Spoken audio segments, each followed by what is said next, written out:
Capítulo 16, Jacó e Esaú. Jacó e Esaú, os filhos gêmeos de Isaque, apresentam um nítido contraste entre eles, tanto no caráter como na vida. Antes de nascerem, o anjo de Deus previu o quanto eles seriam diferentes. Em resposta à oração aflita de Rebeca, o anjo declarou que ela teria 2 filhos. Ele revelou a história deles no futuro, dizendo que cada um se tornaria o pai de uma poderosa nação, mas que um seria maior que o outro e que o mais novo dominaria sobre o mais velho. Esaú cresceu fazendo a própria vontade e centralizava todo o seu interesse no momento em que estava vivendo. Sem limites, sua alegria era viver na vida selvagem e a vida de caçador. No entanto, era o favorito de seu pai. Esse filho mais velho explorava sem medo as montanhas e desertos. Depois voltava para casa com a caça com as emocionantes histórias de sua vida de aventuras.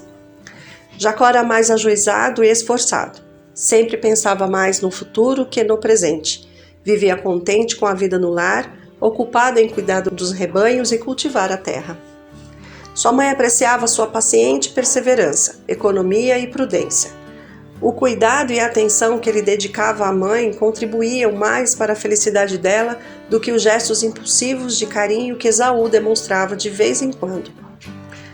Para Rebeca, Jacó era o filho mais querido. Esaú e Jacó foram ensinados a considerar o direito da primogenitura como uma questão de grande importância, pois incluía não só a herança dos bens materiais, mas a liderança espiritual. Aquele que a recebia se tornava o sacerdote de sua família, e da linhagem de seus descendentes viria o Redentor do mundo. Por outro lado, quem recebesse o direito da primogenitura tinha algumas obrigações. Aquele que herdasse a bênção deveria dedicar sua vida ao serviço de Deus. No casamento, nas relações familiares, na vida pública, deveria consultar a vontade de Deus.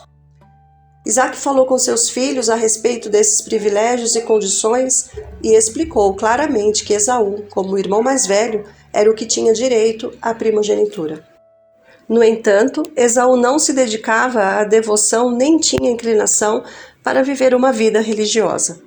Para ele, as exigências que acompanhavam o direito de primogenitura não passavam de restrições, inconvenientes e até detestáveis. Esaú considerava um fardo de escravidão a lei de Deus e a condição da aliança de Deus com Abraão. Decidido a satisfazer a própria vontade e o que mais desejava era ter a liberdade de fazer o que lhe agradasse. Para ele, o poder e as riquezas, festas e orgias eram o que trazia felicidade. Amava a liberdade sem restrições de sua vida selvagem e errante. Rebeca se lembrava das palavras do anjo e conseguia diferenciar mais claramente o caráter de seus filhos do que do seu marido. Convencida de que a herança da promessa divina estava destinada a Jacó, ela repetiu para Isaque as palavras ditas pelo anjo.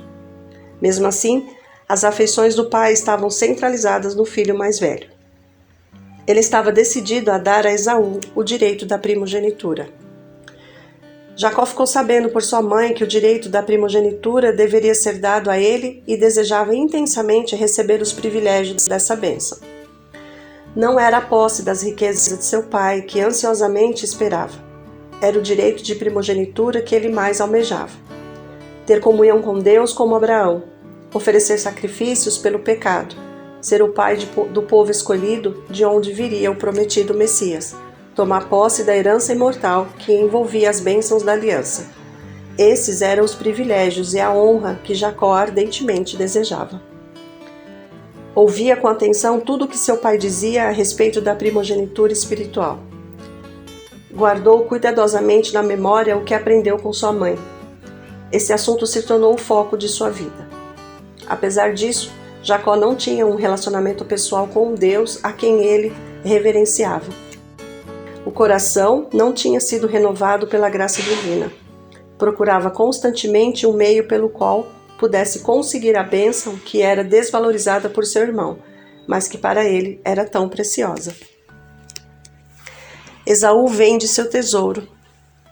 Ao voltar para casa, certo dia, depois da caçada com muita fome e cansado, Esaú pediu o alimento que seu irmão estava preparando. Jacó aproveitou o momento para tirar vantagem da situação e ofereceu o alimento em troca da primogenitura. Estou quase morrendo. De que me vale esse direito?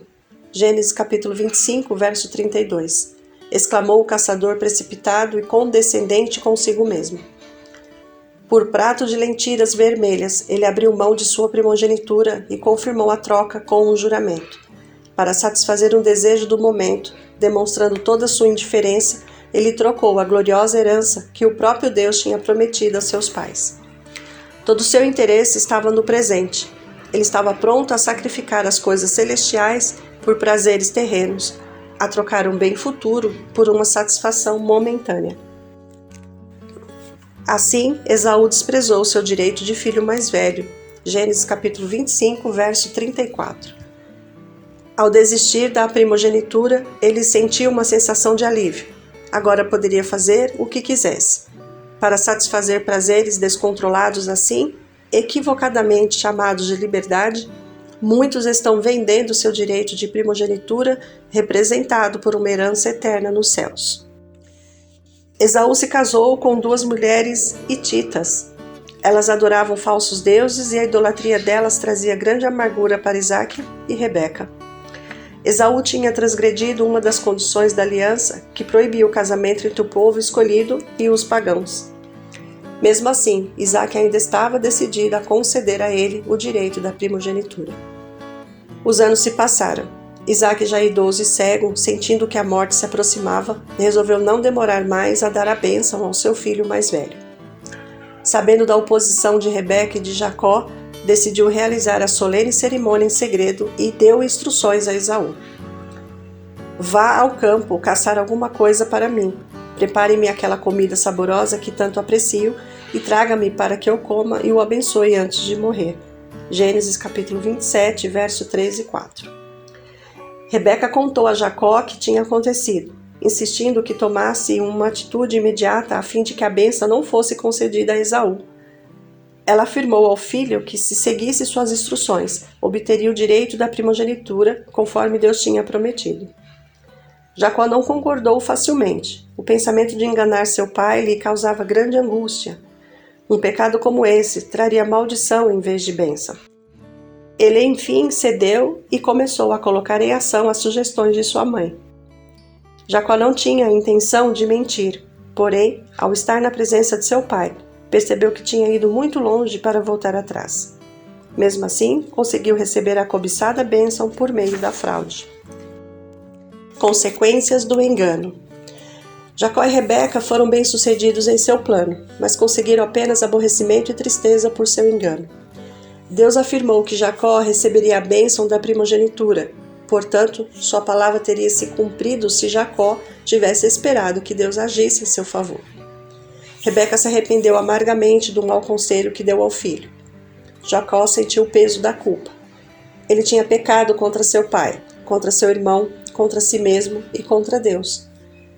Não levou mais que 1 hora para ele cometer um ato que lhe traria arrependimento para toda a vida. Essa cena ainda estava vívida diante dele anos depois, quando o mau procedimento de seus filhos apertava o seu coração. Assim que Jacó saiu da tenda de seu pai, entrou Esaú.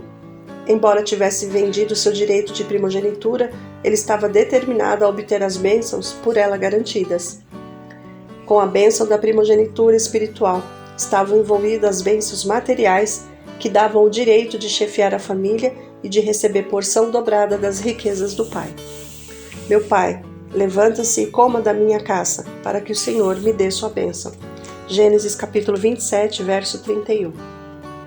Tremendo de espanto e angústia, o idoso pai, já cego, soube do engano praticado contra ele. Sentiu profundamente a decepção que o filho mais velho também sentiria.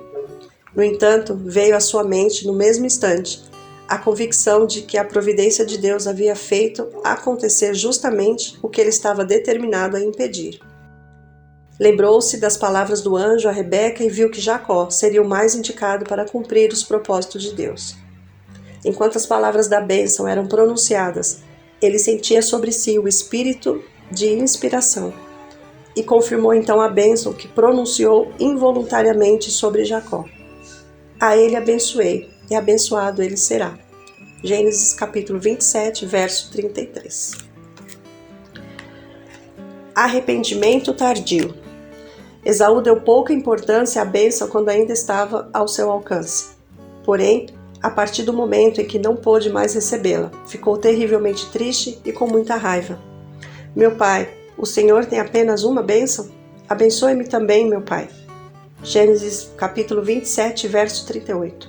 Contudo, o direito de primogenitura que ele tão descuidadamente trocou não pôde conseguir de volta, por uma única refeição. Hebreus capítulo 12, verso 16. Por uma satisfação momentânea do apetite que nunca foi reprimido, Esaú vendeu a sua herança. Quando viu a loucura que tinha feito, já era muito tarde para voltar atrás. Não teve como alterar sua decisão, embora buscasse a bênção com lágrimas. Hebreus capítulo 12, verso 17. Esaú ainda poderia buscar o favor de Deus caso se arrependesse, mas não tinha mais como recuperar a primogenitura.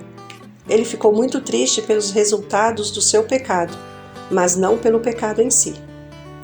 Na Bíblia, Esaú é chamado de imoral ou profano. Hebreus capítulo 12, verso 16.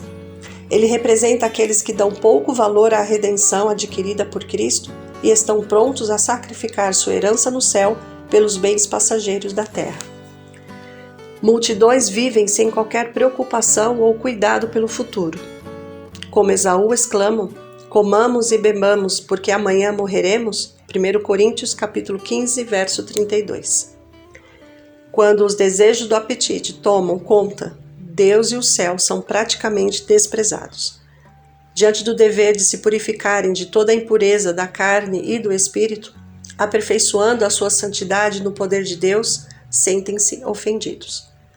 Multidões estão vendendo seu direito de primogenitura pela satisfação dos sentidos. Sacrificam a saúde, enfraquecem as faculdades mentais e perdem o céu, tudo por um simples prazer temporário que os enfraquece e desmoraliza ao mesmo tempo. Esaú despertou muito tarde para conseguir recuperar sua perda.